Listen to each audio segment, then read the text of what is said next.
Hola, soy Benjamín Rodríguez, anfitrión. Estamos en la Feria Virtual del Libro y Cultura del Instituto Politécnico Nacional. Hoy vamos a hablar de Avándaro. Y para esto tenemos a dos personajes que se han dedicado a documentar todo el hacer del rock nacional e internacional. Es un placer tener aquí a Chavarrock, maestro, y a Ricardo Bravo, maestro. Vamos a tratar de llevar un poco de cómo fue el pre-Avándaro, cuál fue la consecuencia y qué es lo que ha traído hasta el día de hoy el haber alguien decidido hacer ese festival que fue efervescente y choque cultural en su momento, compañeros. Por supuesto. Maestros. Sí, maestro, aunque te cueste más trabajo, ¿no? Un saludo, placer, Chavarrock, a sus órdenes, mi compa Ricardo Bravo. Y sí, ¿no, Ricardo? El Gran Festival de México.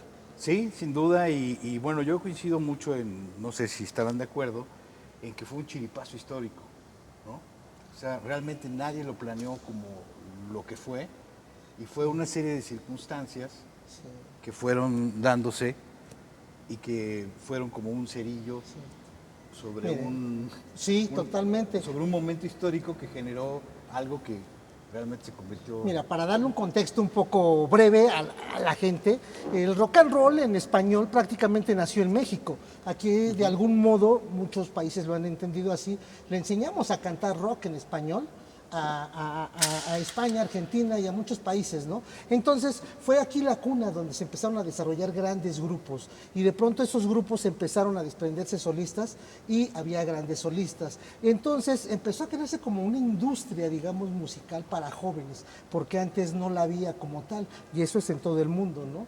Antes se bailaba a lo mejor swing, jazz, por supuesto, ¿no? Las primeras bandas que tocaban rock and roll aquí eran las orquestas. Entonces te hablo de una generación importante que hubo una ruptura muy grande a nivel mundial con el rock and roll, pero hubo una etapa de transición ya en los años 70, a fines de los 60, a principios de los 70.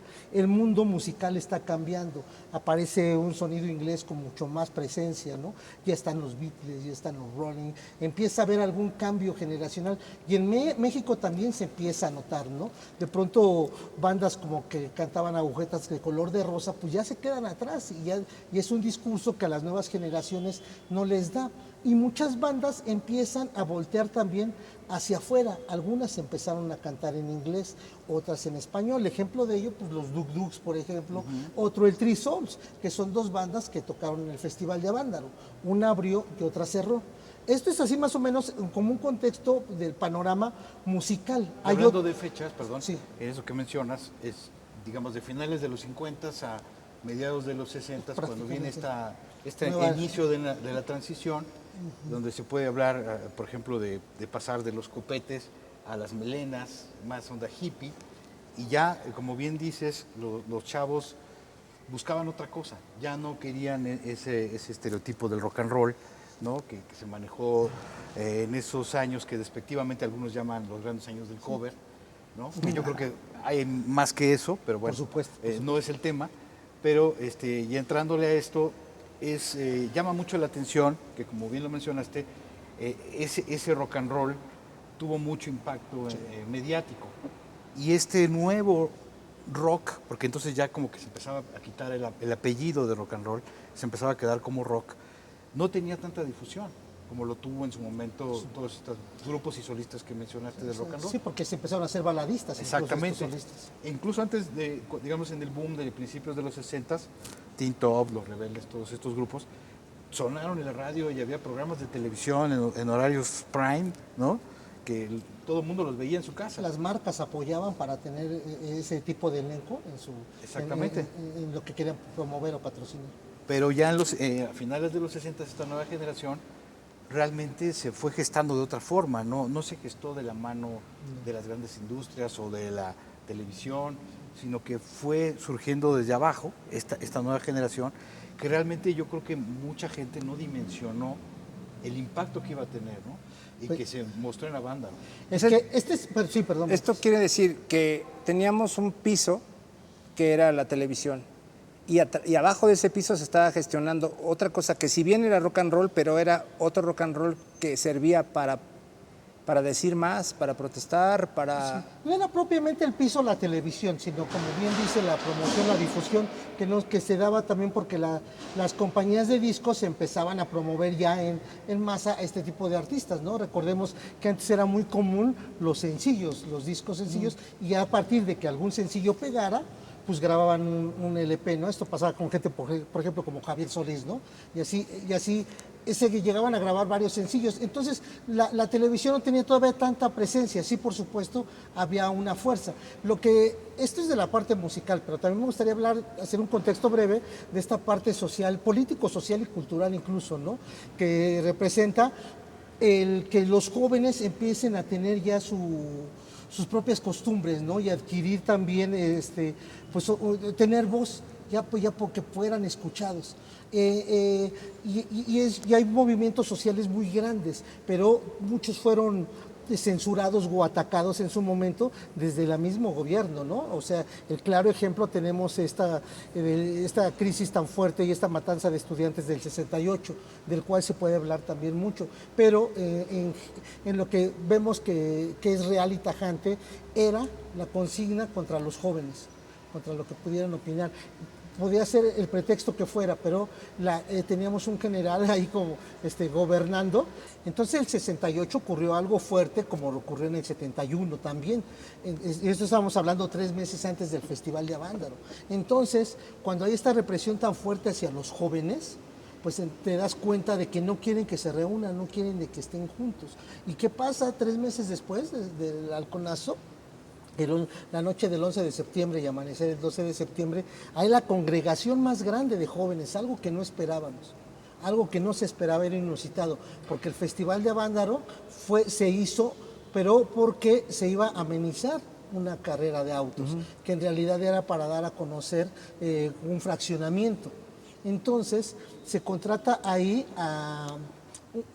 hay 3 personajes principales, pero yo considero el más importante, Armando Molina, que es el que se encarga de la cuestión musical, porque él le encargan contratar a unos músicos, a una banda, un par de bandas, para que amenicen durante la noche y al otro día se hiciera la carrera. Entonces él pues dijo, representaba en ese momento a bandas, pues sí, pues invito al Peace and Love, ¿no? Y habló con los muchachos, oye, pues vamos a tocar esto. Y de pronto a Armando Molina se le ocurre, dice, bueno, pues mejor metemos 2 o 3 bandas para que suene rico. Y de esas 2 o 3 bandas fue creciendo. Y en una de esas dijo, pues también voy a invitar a Javier Batis. Todo esto lo consultaba, por ejemplo, con Luis de Llano, que era también el que estaba viendo la parte musical. Pero quien tuvo toda esta coordinación, pues fue Armando Molina. Y por eso, perdón, hablaba un poco de un chiripazo, ¿no? Porque realmente la idea no fue hacer un festival, ni un evento grande, simplemente era tener un escenario donde iba a tocar un grupo para amenizar unas carreras de autos, ¿no? De hecho, el evento era Rock y Ruedas, nunca se llamó Festival Avándaro, se llamó Festival Rock y Ruedas en Avándaro, ¿no? Ya después, pues todo el mundo lo ubicamos como Festival Avándaro, pero realmente era Rock y Ruedas porque era simplemente como ahora pasa, no sé, en las carreras de Fórmula 1, que de repente contratan talento para tocar ahí en la curva o en algún momento ahí donde la gente va entrando, en fin. Esa era un poco la idea, ¿no? Y Justino Compeán y Luis de Llano, ¿cómo aparecen? Y López Negrete, ¿no? Pues son realmente los que estaban encargados de esta gestión, tanto de la carrera como de la parte musical, la promoción, la difusión. De hecho, había mucha gente, pues, y ahí ya después conocida, que sabemos, por ejemplo, Alasraqui fue el que llevó las cámaras para poder también hacer la filmación del evento, y estaban participando. Jaime Almeida, junto con él, Laboriel, estaban coordinando también la cuestión de prensa. Todos estos personajes, durante la época de los 70, callaron. Digo, bueno, Jaime Almeida y él, Laboriel, no tenían propiamente una gran participación, pero de los que menciona, sí, ¿no? Cuando hubo un veto al rock, ahorita yo creo que vamos a explicar parte de eso. Y hablábamos un poquito de eso antes de entrar, en el hecho de que realmente la primera persona que quizá empezó a imaginar lo que después se convertirá en el festival fue justamente Armando Molina, claro, ¿no? Como lo decía Chava, él fue el que le encomendaron contratar 1 o 2 bandas, y él empezó a decir, bueno, con el dinero que me están dando, a lo mejor si hablo con ellos y los sets son más cortos, pues en lugar de que sea 1 o 2 bandas pueden ser 4 o pueden ser 6, porque además él en ese tiempo era manager de bandas, ¿no? Entonces él manejaba varias bandas, y yo creo que también vio la oportunidad de decir, bueno, va a haber un escenario, va a ser un evento importante, pues puedo empezar a meter algunas de mis bandas, que además eran bandas reconocidas en aquel momento, más otros amigos que tenía de bandas conocidas. Fíjate, perdón, y fue que te interrumpa, estructurando. porque yo era muy cuate de Armando Molina y él sí me llegó, bueno, también tuyo, por supuesto, Sí. y llegó a comentar, y él decía que también, dice, güey, es que también hay que agradecerle a Javier Batis que no quiso ir, porque él le ofreció el dinero, aquí hay un mito, si hubieran 30,000 o 40,000, sí. él le ofreció el dinero, oye, ahí está lana, para que se den cuenta más o menos cómo fue, hagan de cuenta que ahorita se hace un festival, bueno, quiere alguien que amenice en su fiesta, de una carrera de autos y dice, pues contrátate a Café Tacuba, ¿no? Y de pronto al manager, a Juan de Dios Balbi, se le ocurre llevar a, pues ¿sabes qué? Me voy a llevar a otras 2 bandas y también a Café Tacuba. Ah, pero de pronto Café Tacuba que dijera, bueno, voy, pero yo quiero todo el dinero. A los demás, pues no sé cómo les pagues, pero yo quiero todo el dinero. Eso es lo que yo cobro. Eso es lo que yo cobro.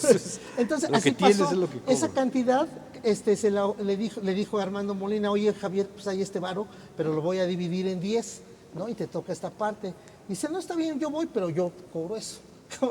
Porque hay que entender, Javier Batis era una figura en ese tiempo. sí. Y los demás, la mayoría de los grupos iban Empezando, empezando, claro. ¿no? Unos tenían un disco, otros estaban por sacar alguno, o sea... Y ese pues, es uno de los grandes ausentes de ese momento, quizá junto con la revolución de Emiliano Zapata, que justo Y lo Barbie. en ese 71 fue una sensación a principios de año por ahí, con una canción que fue éxito incluso en Europa, ¿no? La canción de Nasty Six.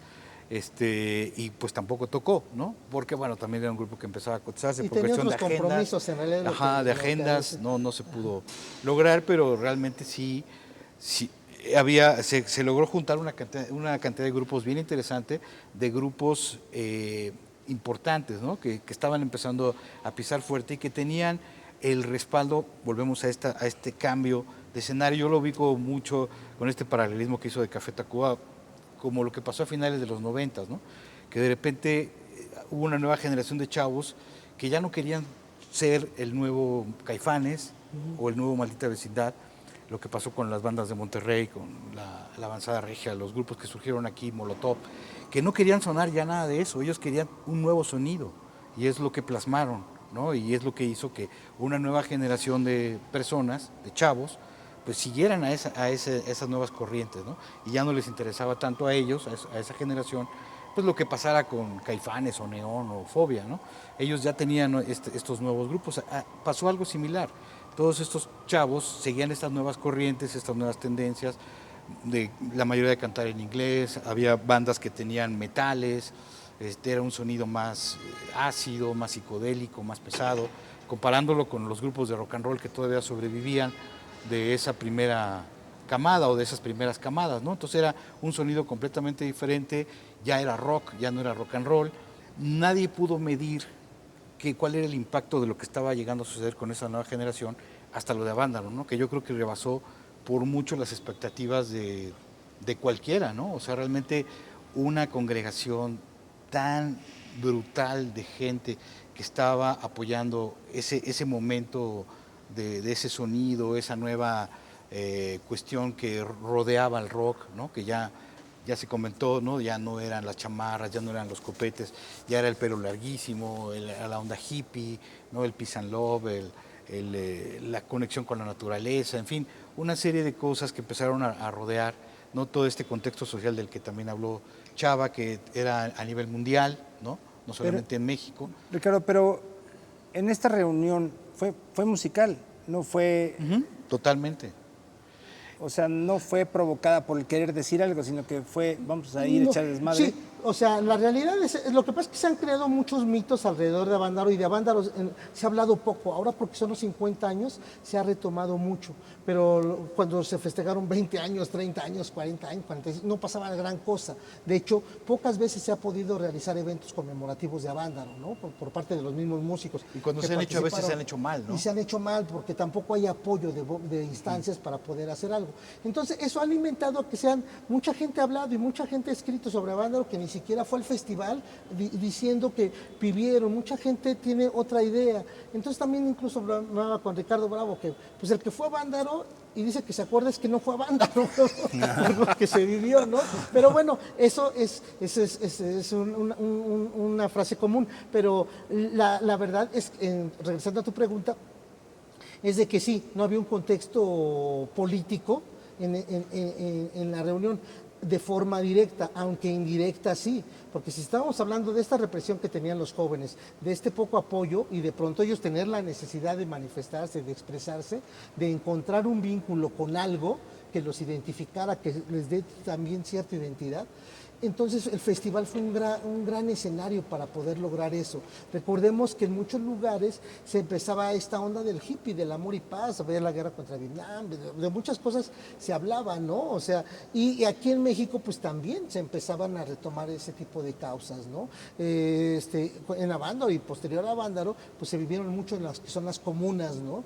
Con muchas libertades, en donde tú podías plantar lo que consumías, ¿no? No era el dinero lo que pesaba, sino también se podían reunir pacíficamente en ciertos lugares y alejarse al campo y vivir. En Avándaro se pudo vivir algo de eso, al menos por unas horas. Mucha gente fue por eso, para encontrar un escape. Comentan varios de los que fueron que llegaron o cuando o salieron del festival iban cantando canciones, ¿no? Como la de Tengo que seguir al sol, o tenían que cantar otras, porque había una comunión. Las personas que estaban por ahí y pasaban, hablaban, decían, güey, todos te hablaban, oye, ¿quieres un sándwich, hermano? Oye, vamos a fumar, oye, Una un naranja. trago. O sea, sí, algo que a lo mejor ahorita no lo vivimos de esa forma en los festivales, pero sí vemos esa unión, esa camaradería, pero no vemos aquello que nos cuentan. Y lo creo porque es una reunión donde se manifestaron, parece ser que más de 150,000 personas. Hay quienes hablan de 300,000, 400,000, lo cual se me hace a mí muy excesivo. Pero cuando Creo que uno la ve, cifra más pero, reconocida es 150,000. 150,000. Que es muchísimo, ¿no? La plancha del Muchísimo, Zócalo. o 200,000 pesos. Más de la No, plancha del dos Zócalo. planchas del Zócalo, porque la plancha en realidad son como 80,000 cuando se llena. Pero más allá de el número total, lo que significó que saliera en saldo blanco. Imagínate Increíble, una la reunión de tantos miles de personas y hubiera un saldo blanco, ¿no? No hubo muertos, no hubo heridos, no, o sea, así. Y la prensa al otro día del festival fue de lo que habló, que hubo un degenere, que fue drogadicción, que fueron esto. Más bien parece que actuaron en consigna. Eso es lo que puedes ver Sí. a la distancia, ¿no? Sí, porque justo lo que se mencionaba, esta interpretación que hizo el gobierno de la reunión, ¿no? Que ellos, después de lo que había sucedido en el 68, incluso en el mismo 71, y el ambiente que había, realmente a ellos les provocó pánico. Ver una reunión de 150,000 chavos, incluso, bueno, pasaban algunos helicópteros y pues, era una dimensión gigantesca. Entonces yo creo que ellos imaginaron que si alguien encauzaba a ese movimiento, o como se le quiera llamar, musical, de repente decir, ¿saben qué? Ahora vámonos directo a Palacio Nacional y tiremos al gobierno. O sea, dijeron, en el momento que lo hagan, esto se va a poner terrible. ¿Qué es lo que está convocando a estos jóvenes? Pues una música que se llama rock, ¿no? Pues, ¿sabes qué? Pues vamos a deshacer eso.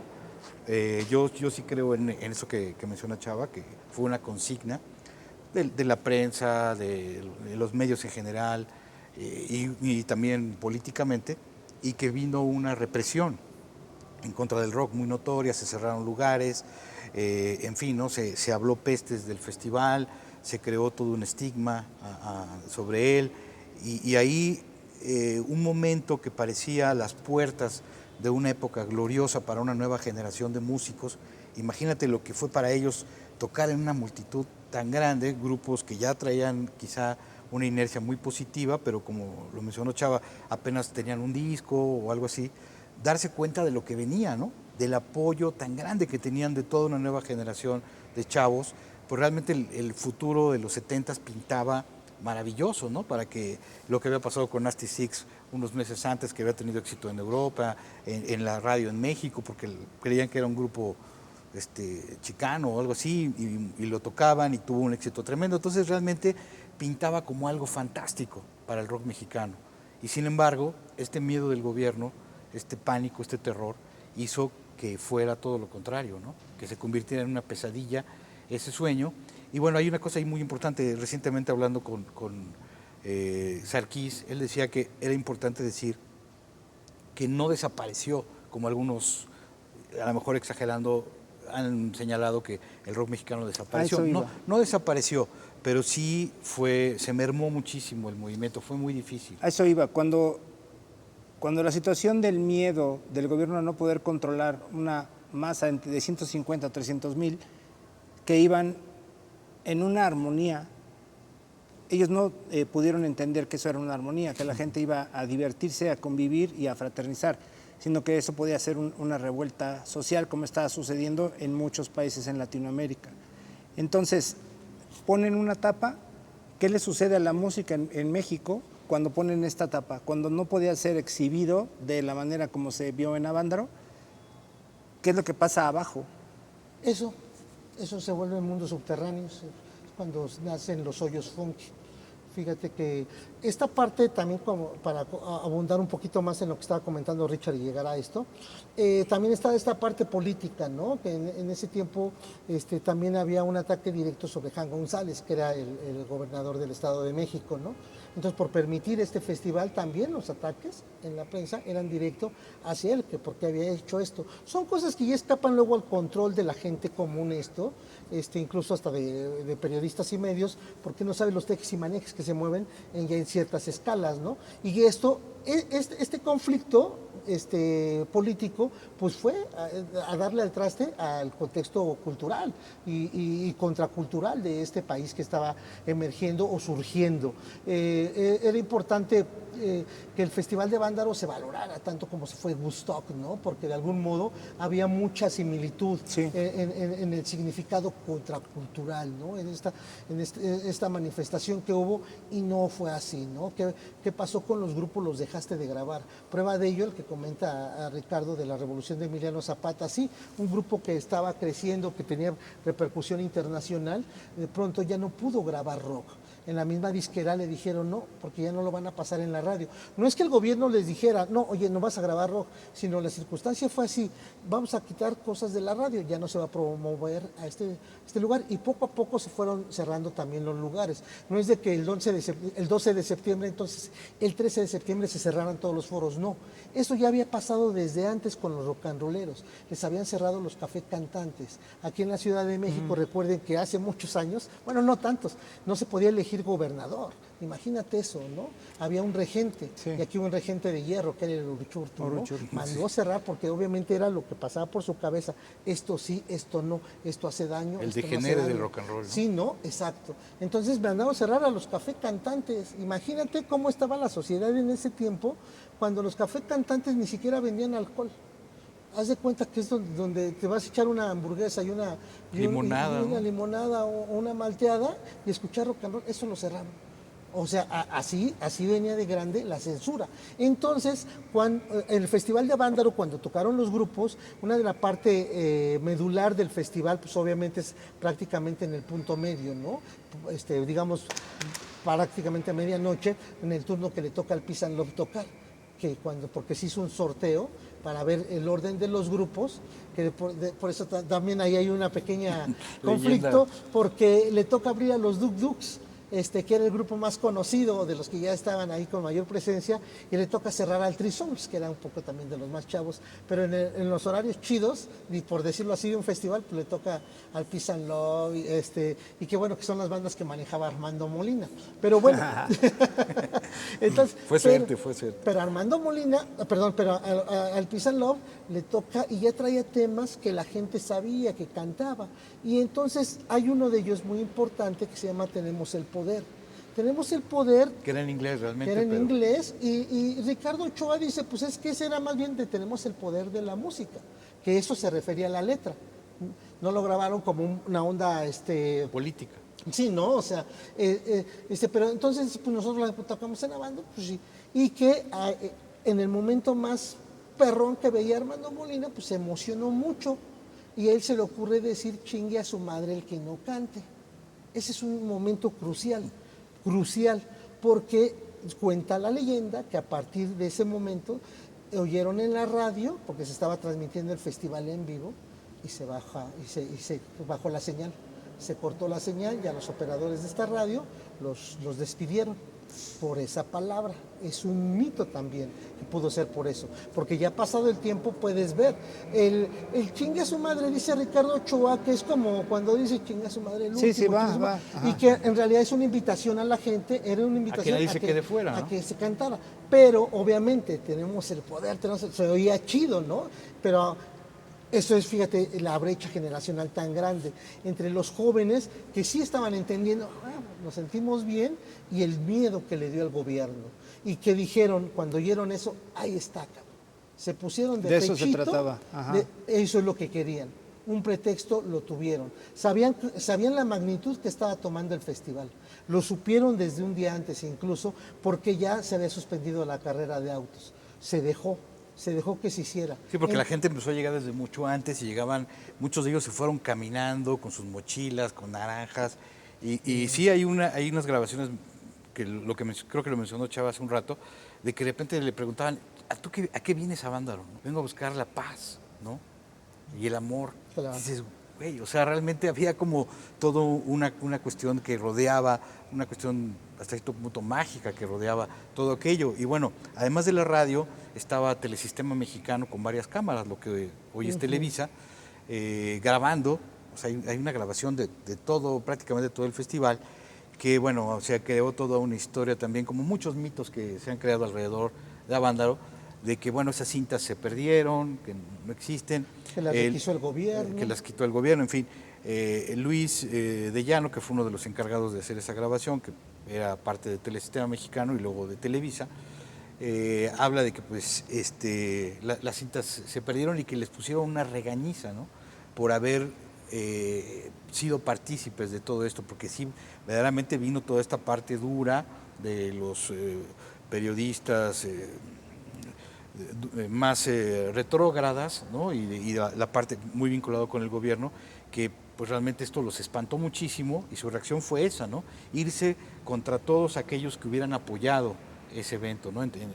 Obviamente parte de ello fue Telesistema Mexicano, con Peán, con Luis de Llano, con todos ellos, López Negrete, que les hablaron y les pusieron una regañiza brutal y según esto pues guardaron esas cintas, porque bueno, quizá ahí pudieran haber aparecido otras cosas, involucrado otras personas que después se volvieron muy famosas, ¿no? Nuestro héroe local en Ojo de Agua, el Checo, es el único que fue a Vándaro, pero no llegó. Iba en el camión y Como Batis, dice que se puso hasta su madre y no llegó, que se quedó jetón en el camión, se quedó dormido en el camión y no llegó, no vio nada, y ese es nuestro héroe local. Mira, falló el representante de Ojo de Agua. Y regresando un poquito a la cuestión de las repercusiones, ¿no? Lo que hablábamos de los hoyos funky, fue muy variado lo que pasó, ¿no? Con todos esos grupos. Desafortunadamente algunos pues vieron el panorama ya demasiado negro, se desintegraron, colgaron las armas, ¿no? Otros, como el caso de la Revolución de Emiliano Zapata, pues decidieron cambiarse de género, irse a hacer baladas. Y que fueron muy exitosos. Muy exitosos, exacto. Y bueno, eso fue otra opción. Otra opción pues era tocar en todos estos lugares que fueron bautizados como hoyos funky, que de repente podía ser un terreno en donde tocaban a ras de piso, que se colgaba los amplis de los cables de la luz y así tocaban, ¿no? Y se anunciaban por ahí con flyers o con cosas pegadas en las afueras de la ciudad y de repente iba la gente a ver a 2 o 3 grupos tocando, ¿no? Uno de esos grupos que tomó esa ruta y que fue muy importante fue Three Souls in My Mind, ¿no? Armando Nava de Duk Duks platicaba que ellos, la opción que hicieron fue irse del centro del país y empezar a tocar en otros lugares en donde quizá la represión no estaba tan fuerte, ¿no? Y que ellos así se mantuvieron, que seguían tocando, pero más en otras zonas, ¿no? Que en donde ellos percibían que la represión no estaba tan fuerte. Pero no fueron solo los hoyos funky, de repente también había, ya sobre todo hacia finales de los 70s, otras generaciones de grupos que empezaron a hacer otras cosas, ¿no? Como el rock progresivo o el rock experimental, en fin, sí se mantuvo cierta actividad. Siempre digamos, hubo en el representación musical, eso es cierto, siempre ha habido representación musical, no se murió. De hecho, te digo, cuando pasó también esto de Avándaro, incluso previo a los hoyos, varios músicos se unieron para ir a Gobernación, fueron a Los Pinos y hicieron una huelga de hambre que duró unas cuantas horas, pero ellos fueron a manifestarse. Es que hay muchas cosas tan ricas y folclóricas de todos los mexicanos, que por eso no se vayan a Bélgica. Exacto, sí. Hicieron una huelga de hambre, pero duró unos cuantos minutos, digamos, porque los pasaron a Los Pinos les dieron su palmadita y les dijeron, no, sí sé, porque pidieron espacios, porque no había espacios para tocar. Y fueron varios músicos de La Tinta Blanca, del Peace and Love, y bueno, varios, y ya hablaron con un representante del gobierno, los atendieron y dijeron, sí, vamos a atender sus Sacaron peticiones. su atole. Sí, cómo no, exacto. ¿No? Y se fue, y pues no, mentira. O sea, sí hubo un rato en que siguieron funcionando estos espacios donde podía tocar el Peace and Love, Javier Bati, o sea, siguieron haciendo fechas, pero poco a poco se fue reduciendo porque fue gradual, te digo, ya al no grabar las compañías de discos, porque las estaciones, eso sí, las estaciones ya no estaban programando rock porque decían, güey, pasó esto, cabrón, es lo que menos quieren saber ahorita. Entonces, todos estos que organizaron a Vándaro, exceptuando a Eduardo Molina, o que fueron parte de la organización, desaparecieron, Armando Molina, los otros personajes desaparecieron. Y al contrario, cabrón, se dedicaron a otras actividades y dejaron que se hundiera esta parte cultural tan importante y tan trascendente. Y entonces, después de esa efervescencia, pasa este bloqueo o esta tapadera. Veto, Y digamos. después salimos hasta que Caifanes y Maldita Vecindad. Yo creo que Hay fue algo mira, gradual en los 70, se también fue diluyendo, ¿no? Es que lo dijo muy bien Ricardo, o sea, ya a fines de los 70 ya estaban surgiendo también otro tipo de bandas, ya muchas ya iban a conservatorio, ¿no? Estamos hablando al Universo, por ejemplo, con Jorge Reyes también, el mismo Carlos Mata, Nuevo en México. Estaban también, digamos, de los 70, Enigma, ¿no? Ya con otra corriente un poquito Más pesada. Exacto, poniendo como que raíces de lo que después fue el hard rock o el heavy metal, ¿no? Entonces, siempre estuvieron surgiendo ahí algunas bandas y personajes. Otros se dedicaron... El mismo Briseño, ¿no? Bueno, ya ese sí, ya con mayor fuerza y contundencia también, con mayor idea. Pero siempre eran así cosas como que aisladas y todas dentro del subterráneo, ¿no? Era muy difícil que alguna de estas bandas pudiera conseguir algún contrato con una compañía de discos y imposible. tener toda la promoción que llegaron a tener por otros artistas con muy buena representación, pues, ya en baladistas muy populares, ¿no? Es cuando vemos que la cumbia y toda esta parte de Rigo Tobar y el Acapulco Tropical, toda esta camada de bandas y también de baladistas empieza a tener mucha presencia también incluso a nivel internacional, ¿no? En todo el mundo, pero si te das cuenta, en el extranjero, países de habla hispana, en Hispanoamérica, empiezan a surgir movidas muy fuertes, ¿no? O sea, de pronto también había ahí unas luchas en la dictadura, digamos, en Argentina, estaba también el franquismo en España, y hay Chile. Y hay muchos grupos ahí al pie del cañón. Lo mismo pasó en México. Y el portavoz, por nombrarlo así, más grande fue el Three Souls in My Mind. Porque de pronto cuando dejaron de cantar en inglés y empezaron a cantar en español, Alex Lora tuvo la visión de poder cantar lo que estaba viviendo y lo que estaba sucediendo en su entorno.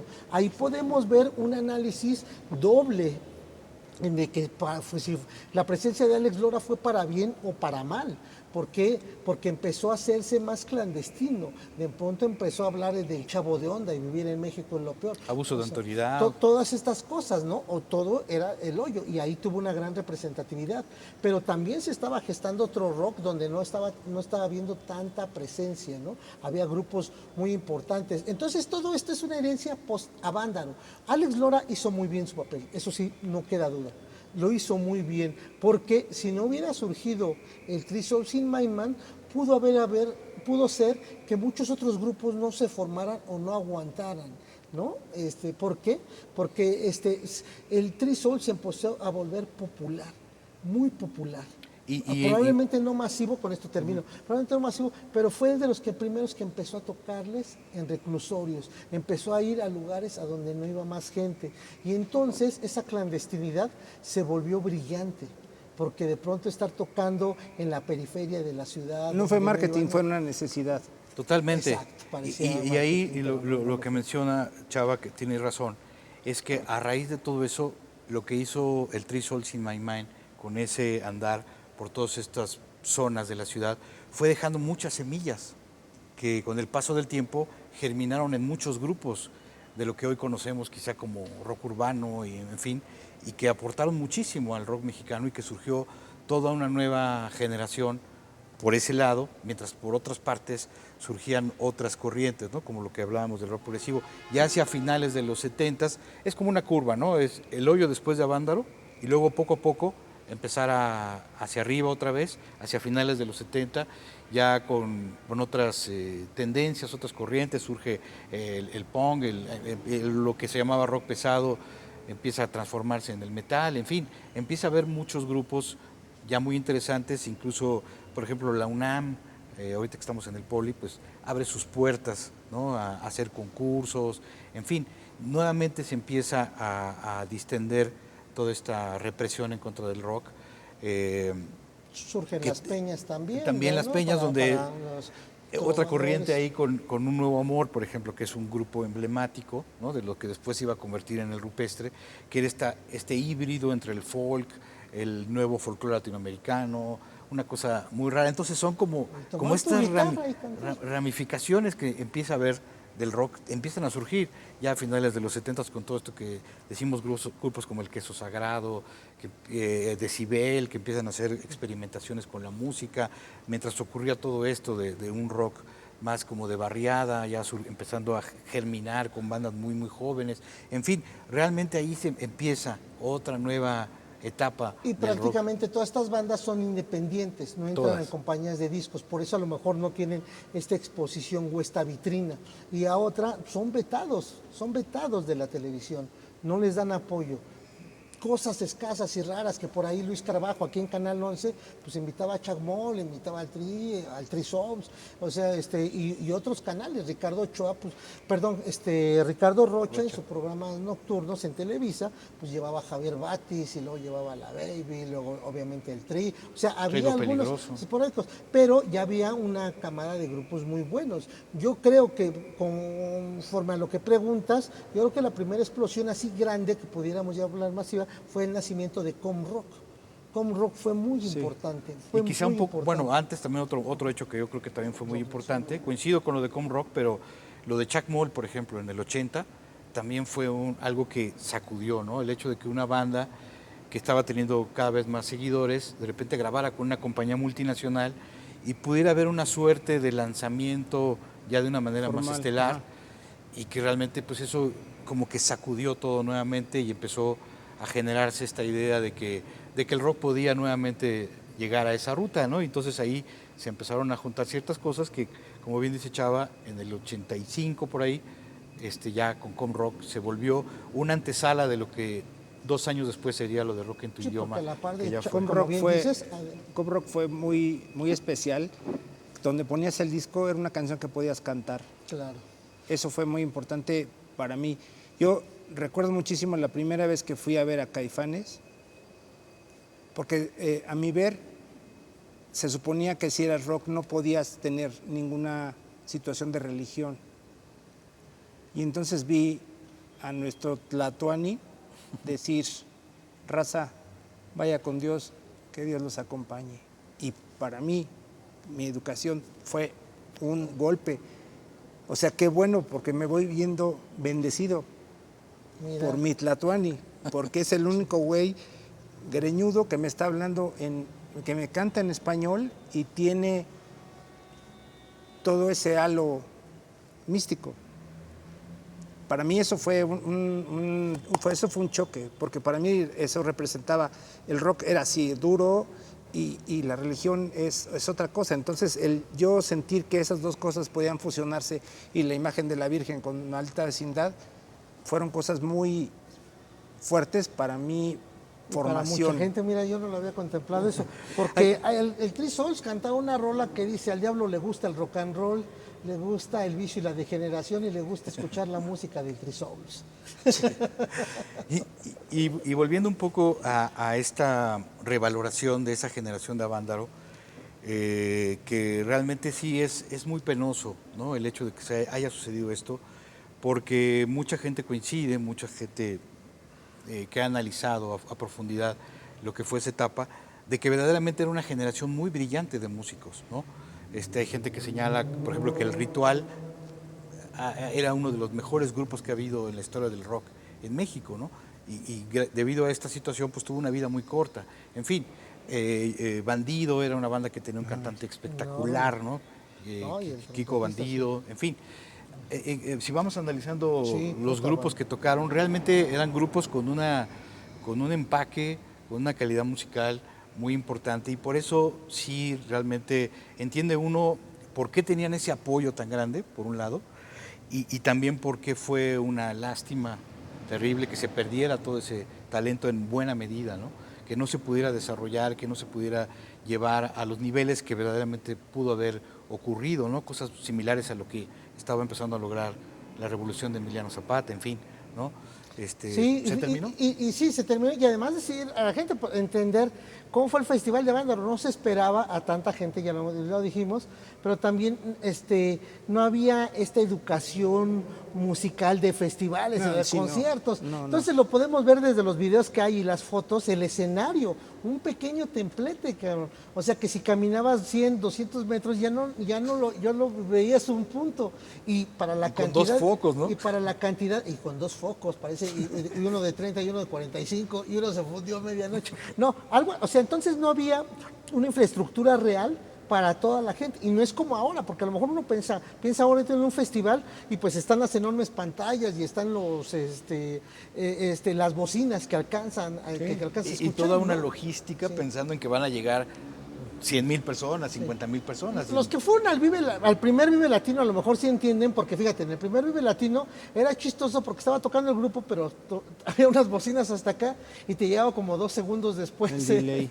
Entonces veías algo y oías algo, estaba chistoso, pero pues así era la situación en ese tiempo. Imagínense cómo era en el 71. Entonces sí hubo mucha gente que no oyó nada, que en realidad su festival fue la convivencia, Sí, exacto. fue la unión. Pusieron su ¿cómo se llama esta? Su casa de campaña, súper retirado, estaban en otra onda, probablemente no les interesó lo que estaba sucediendo en el escenario. Era más como la energía, ¿no? Pero lo que sí les importó es ser parte de, ¿no? Eso también, yo creo que eso es una cuestión que cimbró a mucha gente, ¿no? De decir, güey, sí se pueden organizar, sí se pueden comportar, güey, tienen otros intereses, tienen otras costumbres, o sea, cuidado, cabrón. No, yo realmente me quiero imaginar, o sea, también por parte de los que lo organizaron y que dijeron, güey, van a venir 5,000 personas, 3,000 personas van a estar paradas aquí un rato en lo que tocan los grupos, mientras está teniendo lugar la carrera de autos, ¿no? Y que de repente pues, se distraen un poco con el grupo, y luego ya se acercan a donde van pasando los coches, y empezaron a ver que la gente empezó a llegar desde un día antes a acampar, y se dieron cuenta que eran 5,000, 10,000, se dejaron de vender boletos. Jacobo Zabludovsky los anunciaba. Ya era una cosa que, como dijo Chava en algún momento, se empezaba a ver desde un día antes un poco la dimensión de lo que iba a ser. Quizá no a lo que fue todavía, pero sí se dieron cuenta que eso se iba a salir de las manos y que iban a tratar de ver la manera de que no ocurriera nada grave, como afortunadamente pasó, ¿no? Porque realmente la intención de los jóvenes, como lo hemos dicho, fue ir a vivir una experiencia, ¿no? Conectarse con la naturaleza y con la música, llenarse de todas estas energías que ellos sentían que transmitía la música y la convivencia que se estaba generando entre los jóvenes, ¿no? Entonces, realmente eso hizo que fuera increíblemente un saldo blanco, tal cual, ¿no? En una congregación para la que nadie estaba preparado para recibir, ¿no? Tuvieron que improvisar baños de estos móviles, empezaron a traer, que aún así no fueron suficientes, pero bueno, ya eran medidas ya de emergencia que se empezaron a tomar ante el desbordamiento, ¿no? Esa cuestión, bueno, se suspendió la carrera, como ya lo comentó. Días antes se acabó el alimento en el Poblado, en Valle de Bravo, porque llegaba la gente a comprar sus aguas, sus cosas. Días antes la gente de Poblado decía, ya no tenemos en las tiendas. Sí. Entonces era una cosa, realmente era como un polvorín, ¿no? Que si algo hubiera salido mal, o sea, alguien hubiera querido encauzarlo hacia algo negativo, quién sabe qué pudo haber sucedido, ¿no? Pero afortunadamente, gracias a la gente misma, que tuvo un comportamiento extraordinario, pues fue un saldo blanco, ¿no?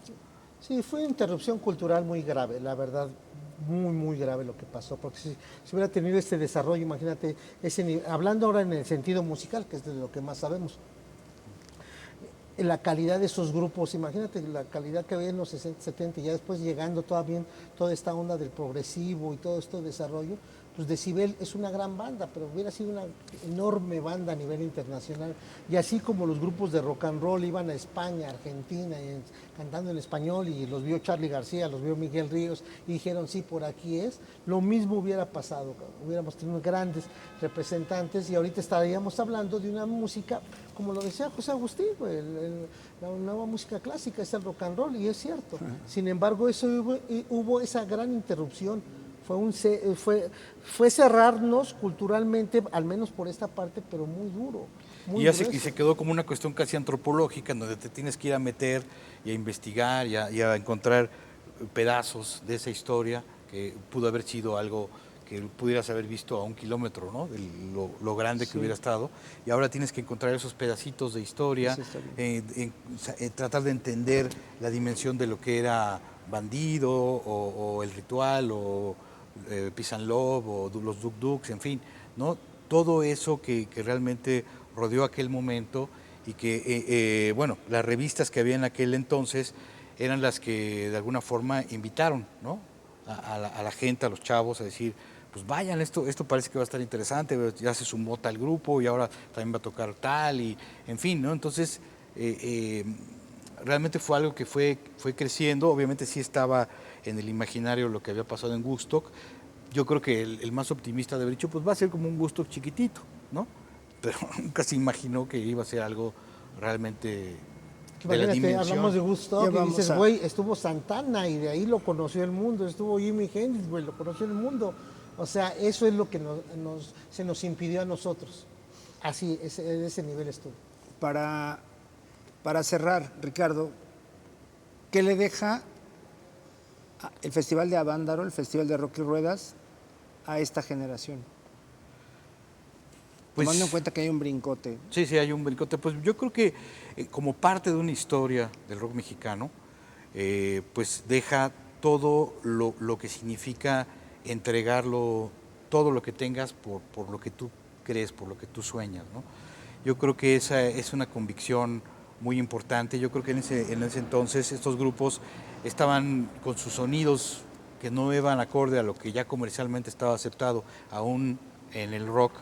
Ellos se entregaron a lo que estaban haciendo, y bueno, pudieron haber conseguido cosas muy importantes, no las consiguieron, pero yo creo que eso es algo que a lo mejor, o no a lo mejor, sino que se ha perdido últimamente, ¿no? Creo que sobre todo la generación que tiene las luces hoy en día sobre ellos, muchas veces han seguido como moldes o un caminito de un grupo que ya funcionó con ese estilo, ¿no?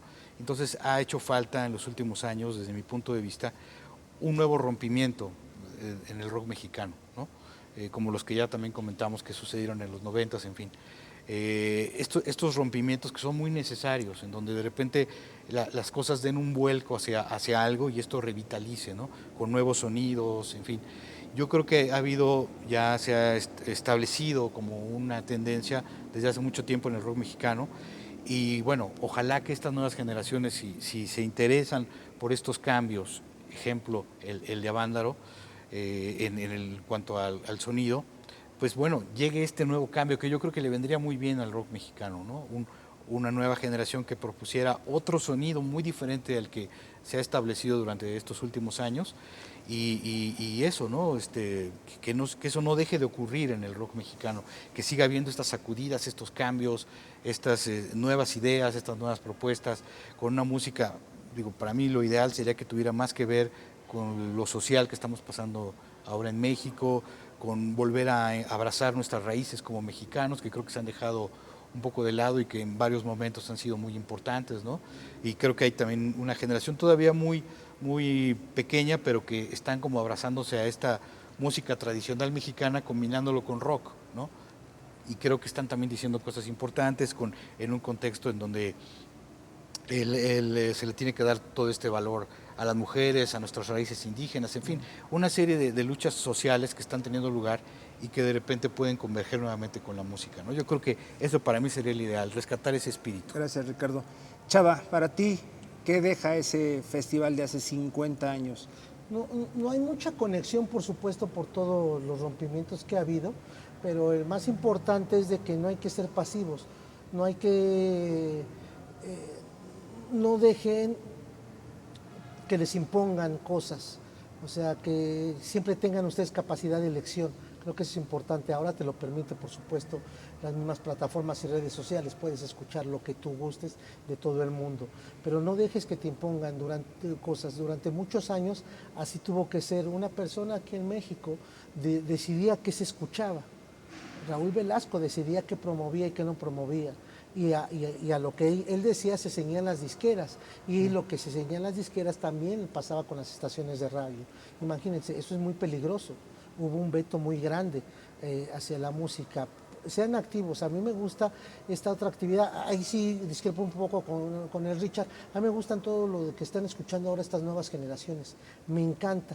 O sea el género musical que ya totalmente transformado, pero así debe ser. A ti te tocó irrumpir con eso, con gente como El Gran Silencio, La Verbena Popular, y que mucha gente los criticó en su momento y todo, pues era parte de su generación, entenderlos. Yo creo que los que están ahora también es parte de su turno, es su momento. Me gustaría eso, que siempre sean activos, sean participativos, exigentes. Todo se va a lograr siempre con los cambios a partir de uno. Pero sí, porque si uno es lo contrario, si eres pasivo, si eres dejado, pues van a decidir por ti, y eso te va a pasar en cualquier cosa, ya sea como pareja, como en casa o en tu propio país, ¿no? Entonces, creo que esa es la principal herencia. Y la otra que para mí siempre es importante mencionar, qué bueno que ya hay mucho más participación de las mujeres. En Avándaro solo participaron 2 chavas, fue Marisela Durazo con el grupo Tequila y Mayita Campos. Mayita Campos, que entonces estaba con los Yaqui. Y que era chilena realmente, ¿no? Sí, y Mayita Campos, chilena, se fue, bueno, llegó aquí prácticamente toda su formación junto con su hermano Kiko Campos, sí. Pues fue aquí, en México, pero ahora, bueno, no, pero, y afortunadamente, ahora ya hay muchas mujeres en la música tocando. Ya no solamente son las cantantes o las coristas, ya también hay instrumentistas, hay compositoras, hay tanto. Eso me da mucho gusto. Creo que se puede dar un mayor crecimiento todavía a esto. Probablemente ya no se llame rock, probablemente a lo mejor no tenga ningún nexo con Avándaro, pero sí podemos entender que hubo un movimiento muy grande, que fue y como dice Richard, de chiripazo. En realidad era un momento circunstancial muy importante en México. Qué bueno que surgió esta voz, y qué bueno que a 50 años lo sigamos retomando para poder tener pretexto para hablar con ustedes y decirle eso. Y bueno, ahí nada más aclarar un poquito, yo me refería al sonido imperante con el indie, ¿no? Lo que se llama rock indie, ¿no? Este sonido que muchas veces ya la guitarra ya no lo oyes en ningún lado, ya son puras secuencias. Ya después nos aventamos un tiro en eso. No, me parece que está bien que exista, pero no me gusta que sea como algo excluyente, ¿no? Y que durante tanto tiempo, si no eres indie, pues no suenas en la radio, no apareces en las 2 o 3 revistas que existen, ¿no? de rock. Eso es lo que no me gusta mucho, ¿no? Creo que hay exponentes muy buenos en el indie, pero el hecho de que sea como un poco excluyente, eso es lo que no me gusta. Muchachos, muchísimas gracias. Lamentablemente el tiempo ya se nos fue. Podríamos estar mucho tiempo platicando seguro, de muchas cosas. Por lo que veo, seguro. El Instituto Politécnico Nacional nos da las gracias. Les da las gracias por estar aquí, por haber aceptado esta invitación. Es bastante formativa para los muchachos, y nos despedimos desde la Feria Virtual del Libro y Cultura, desde el Instituto Politécnico Nacional. Huelum, muchísimas gracias. A la cachiporra. Amor y paz.